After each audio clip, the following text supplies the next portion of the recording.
नमस्कार, मी डी.टी. आंबेगावे. आपण पाहत आहात सत्य पोलीस टाइम्स. सामान्य जनतेचा आवाज बुलंद करण्यासाठी सत्य पोलीस टाइम्स या चॅनेलला आत्ताच सबस्क्राईब करा. ग्रामीण भागातील विद्यार्थ्यांमध्ये असलेल्या सुप्त क्रीडा गुणांना वाव देण्यासाठी आणि त्यांना आधुनिक खेळाची गोडी लागावी या उद्देशानं दुर्गवीर प्रतिष्ठान आणि ब्लॅक अँड विच कंपनीच्या वतीने तळा येथील गोमवेदक विद्यामंदिर शाळेला क्रिकेटचं अद्ययावत साहित्य नुकतेच भेट देण्यात आलंय.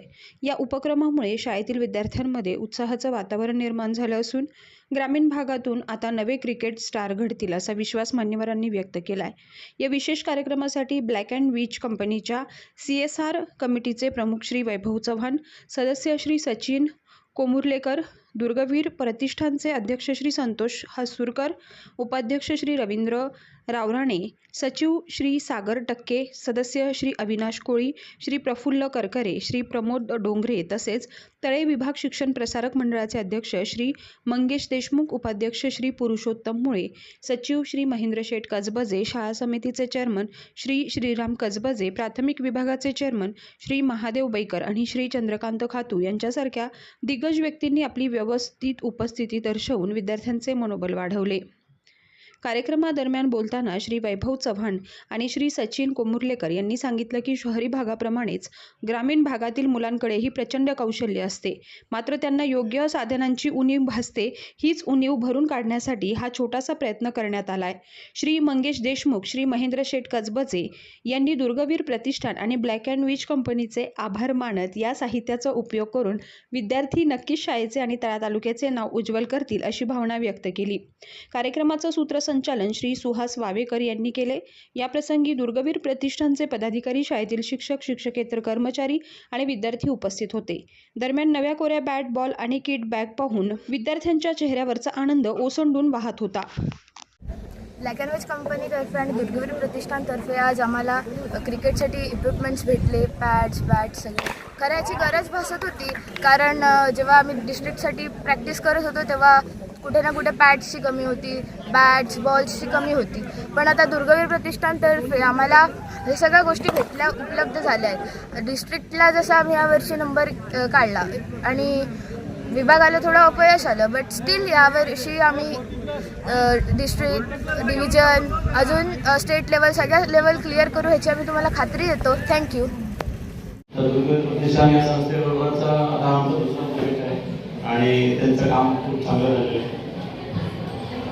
तर पुढे सांगायचं झालं तर चंद्रकांत रोडे साहेब होते गेल्या वेळेला, तेव्हा आम्हाला त्यांच्या भाषणातून असं कळलं आणि कळलं इंटरॅक्शन करताना की साहित्यासाठी म्हणजे मुलं खूप प्रयत्न करतात खेळण्याचा, किंवा शाळेत शिक्षक जे फक्त टेनिस बॉल स्वतः खेळलेले ते सीझन बॉलिंग आहे मुलांसाठी प्रॅक्टिस करतात. त्यामुळे जे काय साहित्य आहे उपलब्ध त्यामध्ये बेस्ट काय करता येईल ते करतात. तर त्या प्रयत्नांना अजून जोड देण्यासाठी आमचा प्रयत्न होता की आपण एक किट देऊया. पण खरंच मुलांना सांगतो जेवढे आजकाल IPL मध्ये किंवा क्रिकेट लीगमध्ये जे खेळतात ते सगळे छोट्या शहरांना, छोट्या गावांना आलेले, कारण किट महत्त्वाची आहे पण त्याच्यावरती जी जिद्द आहे, मेहनत आहे ती खूप आहे. ती शहरातल्या मुलांकडे थोडी कमी पडते, गावातल्या मुलांकडे ती जास्त आहे. त्यामुळे हे फक्त सुरुवात आहे. म्हणजे असं वागून वगैरे आपल्याकडे किट नाही. आता जसं मी ऐकलं की जिल्ह्यामध्ये टीम केलेली आहे, तर असे कितीतरी टीम असतील त्यांच्याकडे तुमच्यापेक्षा चांगले किट असतील आणि असे कितीतरी पालक असतील जे एक पालक एवढं सगळं घेऊ शकतो, पण त्यांनी मॅच जिंकता येत नाही. त्यासाठी जिद्द लागते, घालून परत कसं उभं राहायचं, परत कशी मेहनत करायची, त्यावर भर दिला पाहिजे. या खेळाबद्दल थोडे आमचे सहकारी सचिन कोमुर्लेकर तुम्हाला सांगतीलच, जास्त ते पण क्रिकेट खेळतात. तर आम्ही त्यांना विनंती करेल थोडं की त्यांनी येणं बोलावं. आता जे मला सांगत होतं फीडबॅक मिळाला की कोकण विभागामध्ये शाळेचा पहिला नंबर आलेला आहे. मुंबई युनिव्हर्सिटीमध्ये पण काही ग्रेडेशनमध्ये आलेले आहेत. त्यासाठी इंटरॅक्टिव्ह बोर्डचं किंवा जे काही प्रगती चालू आहे, तर ऐकून आनंद वाटला. म्हणजे आपण छोटे प्रयत्न केले त्यामुळे शाळेला फायदा झाला आणि त्याचं श्रेय शिक्षकांना बरोबर कमिटी मेंबर्सना पण जातो, कारण ते खूप मेहनत करत असतात. म्हणजे रिचिंग आउट टू पीपल, NGOsकडे स्वतः काय करणं, इंटरॅक्शन करणं, फॉलोअप करणं, हे बऱ्याच गोष्टी ते करत असतात बॅकग्राऊंडमध्ये. ते सगळ्या तुमच्यापर्यंत पोहोचत नाही, तुमच्याकडे फक्त सक्सेस स्टोरी पोहोचतात की अच्छा हे झालं, पण त्यांच्या मागे असं बरेच त्यांनी मेहनत केली असेल ती आपल्यापर्यंत पोहोचत नाही. तर एकदा त्यांच्यासाठी जरा टाळ्या होते.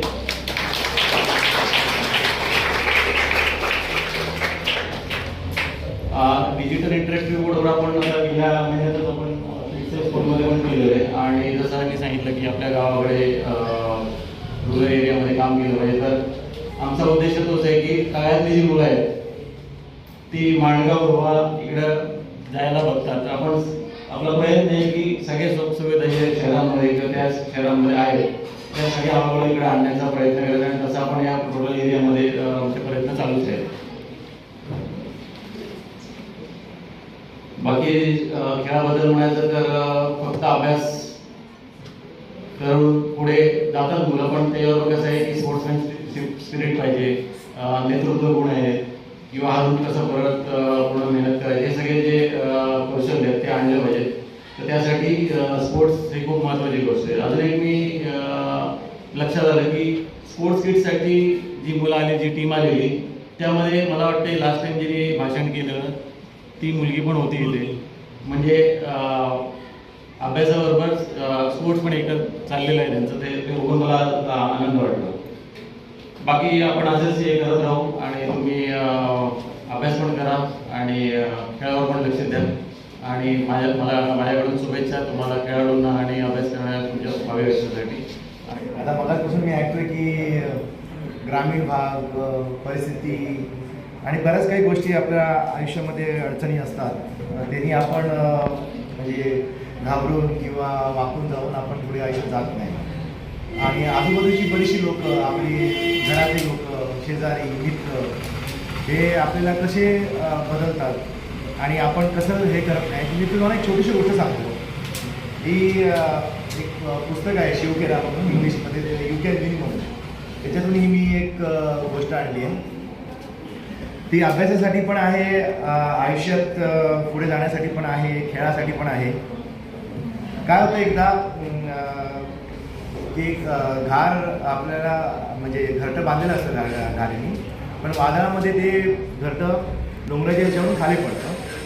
पण घार काय करते, जाऊन तिला जुन्या काळातली गोष्ट आहे, तर तिकडे आपले कोंबडे बिंबडे असतात, तर तिथे कोंबड्यांच्या अंड्यामध्ये जाऊन आपला अंड देते. काळांतरानंतर ती पिल्लं त्याच्यातून बाहेर येतात, घारीचं पिल्लं पण त्याच्यामधून बाहेर येतं. जसं जसं ती मोठी होते ते दाणे आणि बाकी सगळं खायला सुरुवात करतात. तर 20-25 घारीचे कोंबडीची पिल्लं असतात आणि एक आपलं घारीचं पिल्लं असतं त्याच्याबरोबर. तर एक दिवस काय होतं, ही एक 15-20 दिवसाची झाल्यानंतर मग घारीचं पिल्लू काय असतं, आता कोंबडीचं पिल्लू जनरली काय करणार, ते खाली बघूनच खाणार. पण घार कशी आहे, ती आकाशाकडे बघणार. ती आकाशाकडे बघते आणि आपल्या बाजूच्या भावंडांना सांगते, अरे तो कुठचा पक्षी आहे. तर बाजूचं पिल्लू काय म्हणतं, अरे ती तर घार आहे, आपण कोंबडीचं पिल्लू आहे, ते विचार करू नकोस, तो पण खाली पडलेलं तर खा ना, तर ते पण खायला मिळणार नाही. आता 2-3 दिवस जातात, परत असंच विषय होतो. परत 4-5 घारी उडताना दिसतात, हे पण बघतं वरती, हे खायचं सोडतं आणि परत ते विचारतं. आता मी भावानं तर विचारलं, तर जाऊन आईला विचारते. म्हणून ते घारीचं पिल्लू असतं ते कोंबडीला जाऊन विचारते की बाबा हे काय आहे, तो कुठचा पक्षी आहे, एवढा मस्त आकाशात उडतोय, आपल्याला उडायला जमेल का. तर ती आई का म्हणते, बाबा तू तर कोंबडीचं पिल्लू आहेस, तू काय उडू शकत नाहीस, तू आपलं खाली बघ आणि खा, नाही तर तुला खायला मिळणार नाही. असंच ती काय घारीचं पिल्लू काय करतं, सगळ्यांना विचारतं. आणि 1 महिना 2 महिना होतं, 4 महिना होतं. त्याच्यानंतर ते काय करतं, सगळेजण जसं म्हणतात तसंच ते खाली म्हणजे जमिनीवरचं खातं आणि हाताने वरती बघत नाही. थोडक्यात बोलायची गोष्ट अशी आहे की ते पिल्लू घारीचं होतं, ते आकाशात भरारी मारण्यासाठी होतं, पण आजूबाजूची परिस्थिती आणि आजूबाजूचं हे लोक किंवा आपले मित्र नातेवाईक आपल्याला जे सांगतात त्याप्रमाणे आपण ऐकतो आणि आपण तसंच वागतो आणि तसंच राहतो. ते घारीचं पिल्लू पण काय त्यांनी केलं, आयुष्यभर ते तसंच राहिलं आणि ते कोंबडीच्यासारखं वागून ते शेवटी कोंबडीसारखंच मरून गेलं. बोलायचं असं हे आहे की त्याच्यामध्ये घारीसारखी ताकद होती, सगळ्या त्याच्यामध्ये होत्या गोष्टी, भरारी मारण्याची उडी मारण्याची ताकद होती, पण बाजूच्या गोष्टी बघून तिने तसंच आपलं आयुष्य जगलं आणि तसंच केलं. तर तुम्हाला सगळ्यांना सांगायचं हेच आहे की बा सगळ्यामध्ये ताकद आहे, सगळ्यामध्ये आपण करू शकतो. आपल्याला इथे मला वाटतं माहिती आपल्याला थोडा वेळ म्हणजे तुम्ही सकाळपासून येतात आणि परीक्षा देत आहे, परत सकाळपासून आहे, तुमच्यावरती जरा प्रेशरच आहे ते, आणि त्याच्यातून एक धरून चला की आनंदाचा व्यक्त करण्याचा कार्यक्रम आपण करतोय.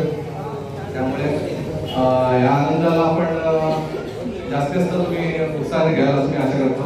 आणि आपल्याला गेल्या वेळेला जो प्रोग्राम झाला आपला इंटरॅक्टिव्ह बोर्डचा, तर त्याच वेळेला सरांनी बोलले होते आपले सरांनी की आपल्याला इथे कोणत्या गोष्टींची आवश्यकता आहे, मुलं खेळत आहेत. आणि विनायक सर त्यांनी पण बोलले होते की आपली मुलं आहेत ते रिलायन्स फाउंडेशनच्या तिकडे खेळायला जातात, त्याच्यातून नंबर काढतात आणि बहुतेक शाळा म्हणजे 48च्या वरती मॅचेस येतात, त्याच्यातून आपली मुलं नंबर काढतात 14 वयोगटातली आणि वगैरे. तर त्यांना ह्या साहित्याची खूप आवश्यकता होती. आमच्या फोनवरती खूप बोलणं झालं, डिस्कशन झालं आणि त्याच्यानंतर मग त्याला हिरवा कंदील आपला चव्हाण सरांनी दिला आणि ते म्हणाले की आपल्याला ह्याच्यावरती काम करूया आपण. आणि ह्या साहित्याचं अनावरण करताना मला पण आनंद होतोय, कारण की आमच्या लहानपणी अशा काही गोष्टी नव्हत्या. फक्त कबड्डी आणि खो खो याच्या व्यतिरिक्त आम्हाला काहीच माहिती. आम्ही थोडं लवकर आलो, नंतर मला पीटी सर आपले चव्हाण सर विनायक सर ते बोलले की इथली मुलं आहेत त्यांना ह्या गोष्टींचा फायदाच करतायत. आणि त्यांनी बरंचसं साहित्य दाखवलं आणि म्हणाले की हे तुम्ही जे आणलं साहित्य त्याच्यामध्ये काही गोष्टी अशा आहेत की बघण्यायोग्य योग्य आहेत. म्हणजे ग्राउंडवरती दुसऱ्या ग्राउंडवरती आपण जेव्हा जातो आणि असं साहित्य पोरांच्या सोबत असणं ते एक पोरांना थोडा उत्स्फूर्तपणे खेळण्याचा एक आनंद देतो. आणि मी तर आभार मानेन चव्हाण सरांचा की अशा गोष्टीतून तुम्ही ग्राम पातळीवरच्या मुलांसाठी काम करताय. त्यासोबतच आमचं दुर्गवीरचं कार्य आम्ही करतोय किल्ल्यांवरती काम करण्याचं आणि त्याच्यातून संवर्धन करायचं, किल्ल्यांबद्दल महाराजांबद्दल काही प्रबोधन करायचं, त्याबद्दल चालूच आहे आमचं कारण.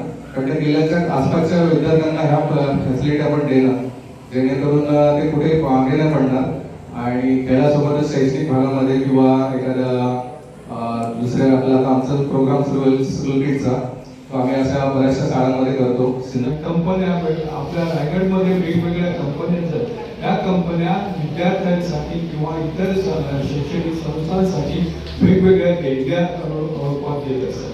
तर त्या ह्याला कुठेतरी चांगला मार्ग असावा ह्याच्या दृष्टीने दुर्ग प्रतिष्ठान आपल्या इथे आणि ही CSR कंपनी आयडिया CSR कंपनीच्या वतीने यांच्या संयुक्त कराराने आपल्या भागातील रायगडमधल्या वेगवेगळ्या संस्थांना हे वेगवेगळे साहित्य पुरवले जातात.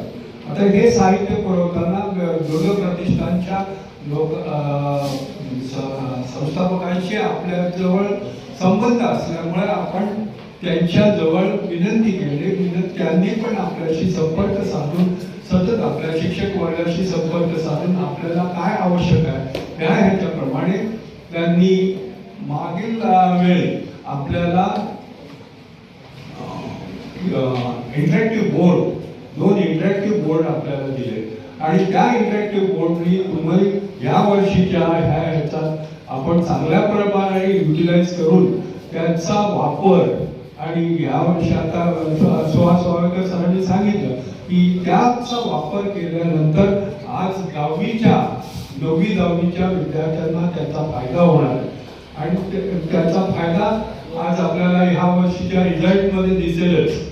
त्याचबरोबर त्यावेळी जे काही बोलणं वैभव सरांबरोबर झालं आणि त्यांनी की अजून काय संस्थेला आवश्यक गोष्टी आहेत का, तर त्यावेळी मी त्यांना सांगितलं की ज्या आपल्याकडे ह्या मुलांमध्ये भरपूर टॅलेंट आहे, पण थोडंसं काय होतं की त्यांना आर्थिक पाठबळ, पालकांचं आर्थिक पाठबळ नाही किंवा इतर सुविधा काय असतात ह्या माहिती नाही. तर त्या दृष्टीने क्रीडा साहित्य जर आपण पुरवलं CSR खंडातनं तर त्या वेगवेगळ्या संस्था स्थानिक स्तरावर बक्षीस मिळवू शकतात. हे वैभव चव्हाण क्रिकेटचं साहित्य पुरवत आहेत आणि आपल्या भारताचा वैभवचा सूर्यवंशी हा धावा कुटतोय. असा हा दोन्ही वैभवांचा संगम झाला आहे. त्यामुळे आज क्रिकेट प्रेमी विद्यार्थ्यांच्या आजच्या या गोड दिवसाला अतिशय आनंददायी दिवस तुमचा असेल तरी समोरचं साहित्य बघितल्यावरती अतिशय हेवा वाटणार, तुम्हाला आनंद देणारा हे समोर वस्तू दिसते.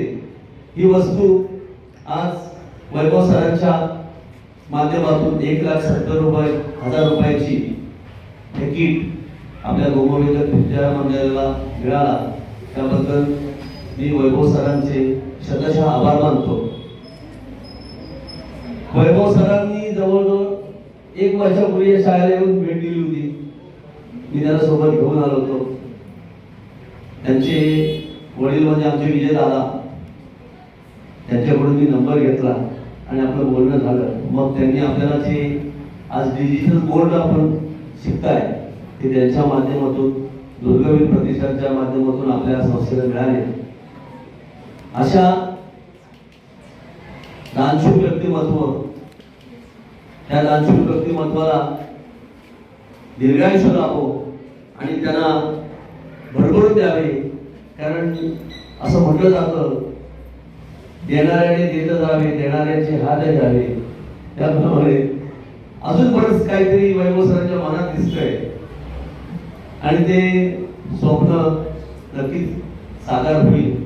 आणि जसं विद्यार्थ्यांनी बघितलं की खेड्यातून आलेली मुलं काय करू शकतात, ते रायगड जिल्ह्यामध्ये पनवेल, अलिबाग, पेण अशा शहरातल्या विद्यार्थ्यांना मुलींनी हरवलं आणि विभाग स्तरावरती त्यांनी नंबर मिळवला आणि गोपावेदक विद्यामंदिरचं नाव रायगड जिल्ह्यामध्ये रोशन केलं. अशा विद्यार्थ्यांना आजपासून नक्कीच चालना मिळेल. जय शिवराय. दुर्गवीर प्रतिष्ठान महाराष्ट्र राज्य हे गेले 17 वर्ष गडकिल्ले संवर्धन तसेच सामाजिक उपक्रमात आपला उत्स्फूर्त सहभाग दाखवत आहे. आज आम्ही या तळा शहरातील विद्यामंदिर येथे या विद्यार्थ्यांची प्रगती पाहून तसेच त्यांची खेळाबद्दलची आवड पाहून CSR फंडमधून विद्यार्थ्यांना क्रिकेट खेळण्यासाठी त्यांची क्रिकेट सामग्री ही उपलब्ध करून दिलेली आहे.